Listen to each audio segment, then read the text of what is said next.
If you're looking for an amazing anemo support that's affordable and can blast your enemies with lots of damage over time, look no further. Sucrose is caster venti and much friendlier to your wallet. Today we're going to be looking into Albedo's assistant Sucrose and discussing her kit, DPS optimization, how to build her, and what characters she performs well with. My name is Braxophone, and this is the ultimate Sucrose play guide. Please? To start, here's some really basic information about Sucrose. She has a small character model, so she doesn't jump as far or sprint as fast as tall models like Jean and Diluc. On Ascension, she gets an increase to anemo damage, which makes that her special stat. Typically, she's used as a support for an elemental main DPS carry that's not a Geo or anemo user. First things first, let's go ahead and get into her talents.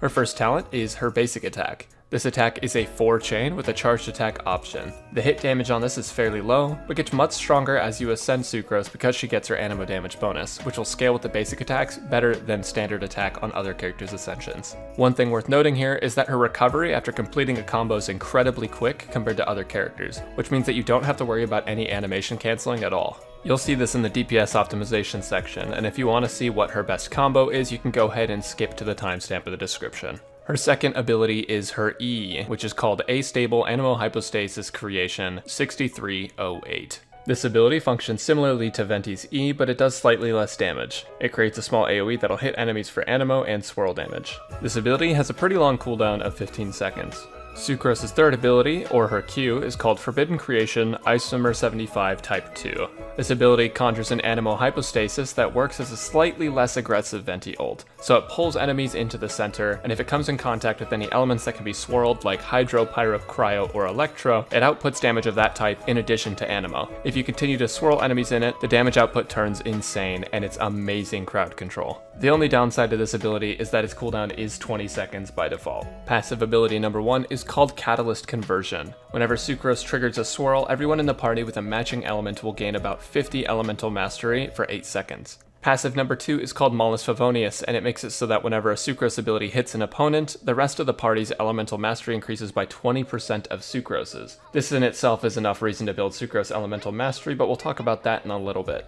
And because she is Albedo's assistant, her third passive gives her a 10% chance to get double alchemy crafts. A quick note about her kit, both passive 1 and passive 2 can be triggered by one of Sucrose's abilities. So by triggering this and switching to another character, you can get some insane reactions. For example, if you have Diluc on the field and swirl a pyro element with a Sucrose ability, you can switch to Chongyun, use his E to make it so your basic attacks turn to ice, then switch back to Diluc, use an ice move, and then use his elemental burst. If you happen to be using the Thrilling Tales of Dragon Slayers and 4-piece Viridescent Venerer, you'll get 50 elemental mastery, plus 20% of the elemental mastery that Sucrose has, with the 60% pyro resistance down, and the buff coming from Thrilling Tales, in addition to Melt proc, which doubles damage, and it's absolutely disgusting. As far as leveling up talents, the items needed to level them up are Teachings of Freedom, Whopper Flower Nectar, and eventually Spirit Locket of Boreas. Now that we've gone over her talents, we can talk about her constellations and why they are crazy good. Sucrose's Constellation 1 is called Clustered Vacuum Field. This ability makes it so Sucrose gets a second E charge. They have separate cooldowns, and it's absurdly strong. I mean that C1 Sucrose is miles better than C0 Sucrose because you can alternate these charges, and it's basically turning your cooldown from 15 seconds into 7 seconds. Luckily for us, she is a 4-star, and we can anticipate that she will be returning really soon as a featured character, and in the meantime, I would just save your Stardust because she might come by in the shop sometime as well. Constellation 2 is called Beth Unbound Form. Sucrose's Q ability gets extended by 2 seconds. 2 seconds seems pretty small, but in reality 2 more seconds of crowd control is amazing, and this constellation is super helpful. Constellation 3 increases the E ability by 3 levels. Constellation 4 makes it so that on every 7 normal and charged attacks, the cooldown of Sucrose's E gets lowered by a number between 1 and 7 seconds. If you combine this with C1 and Sacrificial Fragments the book, you can have her cooldown reset extremely fast. Constellation 5 increases Q level by 3, and finally, Constellation 6, called Chaotic Entropy, makes it so that if you use Sucrose's Q ability and it absorbs an element, it gives your party an 8-second 20% elemental damage buff. I know a lot of us like to talk about how broken 5-stars get with some constellations, but I do think that she might have one of the strongest constellation sets in the game. Sucrose is probably the only character in the game where every single constellation matters so much. The one thing to note about her though is that even though all of these constellations make her broken, she's still incredibly strong at C0, so don't feel discouraged from building her if you don't have constellations. She is still very good. Now that we've looked at her kit, we can dig into her basic attack rotation. We tested 1, 2, 3, 4, 1, 2, 3 charged, 1, 2 charged, 1 charged, and just charged attack spam. And all of these had different DPS numbers, so let's talk about them. For all of these tests, we used the same artifacts, the same weapon, and didn't alter any of the numbers except for crits. Crit hits were removed for consistency, and each combo was performed twice and timed up until recovery. For our first one, we did our 1, 2, 3, 4 combo, and that yielded us a total damage of 2112 damage over 3.88 seconds, which gave us a total of 544.3 DPS. Our next combo was the 1, 2, 3 into charged attack combo, and that yielded us a total damage of 3126 over a total of 4.2 seconds, which gave us a total DPS of 744.3 for this combo. The third combination we tried was 1, 2 into charged attack, and that got us 2586 damage over 3.6 seconds, which yielded us a total of 718.3 DPS. The first attack into charged attack gave us 2116 damage over 3.2 seconds, and that gave us a total DPS of 661.3. And finally, charged attack spam, 2 charged attacks back to back and timed very closely together, gave us a total DPS of 597.9.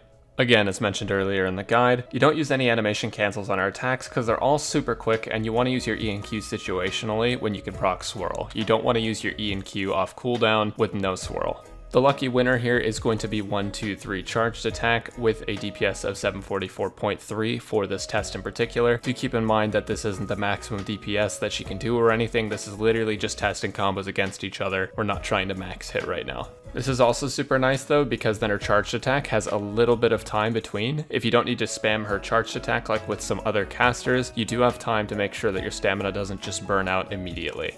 So now that you know how to use Sucrose's basic attack the best possible way, we can talk about sets and artifacts and stats and just how to build Sucrose the best way. A lot of people advocate for Exile and Instructor sets for energy recharge and elemental mastery, but I really think those aren't that great unless you're in the early game. The reason I say this is mostly because those can only cap out at 4 stars, but the other reason is that 4-piece Viridescent Venerer is kind of an indirect elemental mastery buff by lowering enemies' resistance to certain swirl elements by 60%. To put it simply, your options are to take a loss in stats with something like Exile and Instructor, which only has 4-star variants, or you can try to maximize things like energy recharge in your substats. The set you'll want to use on support is 4-piece Viridescent Venerer, so you get a 15% anemo damage bonus and the 60% resistance debuff from Swirl that allows your carry to do so much more damage. Alternatively, you can use 2-piece Gladiator if you're trying to buff her normal attack anemo damage and make her a DPS, but I'd like her better as a caster support, and I think that her entire kit is kind of built around that. A lot of people are unsure between building elemental mastery and attack percent on artifacts for Sucrose, so we're going to break it down a little bit. On screen, you'll see me using 2 sets of artifacts while maintaining Viridescent Venerer. One set is going to give us a ton of elemental mastery, and the other one will buff our attack percent. The element we'll use from Swirl is Electro from Oz. Fischl's set won't be changing, and please don't judge me on this set, because I never made the effort to change it after moving around my other stuff, and we're not showcasing Fischl, so just ignore this set, it's not going to change. You'll see that with the attack percent set, she's doing more damage with Anemo, and with the elemental mastery set, she's doing more damage with Swirl. And the Swirl is scaling slightly more than the attack percent. Even though our attack percent artifacts are higher leveled with better stats, including some substat elemental mastery, our elemental mastery artifacts are able to keep up. And if you look at it from a statistic standpoint, we went down from about 1k attack to 700-ish, and our elemental mastery went up from 200 to 400. With 300 attack down and 200 elemental mastery up, we were able to pull similar numbers, which leads us to the conclusion that elemental mastery with Sucrose is extremely viable. And if you look at her passive talents that increase elemental mastery, I would argue that support EM Sucrose is the best option for her. In conclusion for sets though, you'll want 4-piece Viridescent Venerer for sure when you're able to farm for it if you decide to go with support build for Sucrose. Don't build Noblesse for her because her elemental burst isn't meant to put out insane anemo damage, it's meant to swirl a bunch of damage. Noblesse is better saved for a different support. To reiterate though, if you want to build full DPS Sucrose instead of support, you can use 2 Viridescent and 2 Gladiator, or if you're using a good support for her like Xingqiu or Fischl, you can build 2 Wanderer's Troop for the bonus on Elemental Mastery. The substats you want to aim for are Elemental Mastery, crit rate, crit damage, attack percent, energy recharge, and flat attack. The important thing to remember is that swirl damage can't crit, but anemo damage can. So if you don't get crit on your artifacts, but you get something like attack percent, attack, and energy recharge, that piece is still going to be pretty solid.